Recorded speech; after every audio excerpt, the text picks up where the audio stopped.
But I really want to dive into why I think Pinterest is a really important element for real estate agents. And a little bit of it goes back to the fact that buyers have a lot of questions, and Pinterest is a place where they go to search.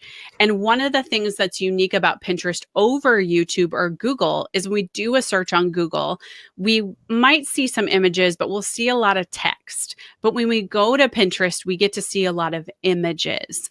And these images are what people are saving all the time because they, like we're all excited about the dream house. We might not actually buy that particular house, but they are going to search for certain things with schools or areas or location or types of houses. And I'm going to give you some tools for how to create on your own profiles what it is you need to put that will help people in your area, even if they're not in your area, but maybe they're somewhere around the nation, to really target in on them and show them what types of houses you sell and how, what type of realtor that you are.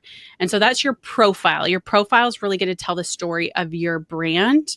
And the important part in this, and where I see some people get tripped up, is they start to tell their testimonials, or they start to talk about how many houses they've sold, or they start to talk about that.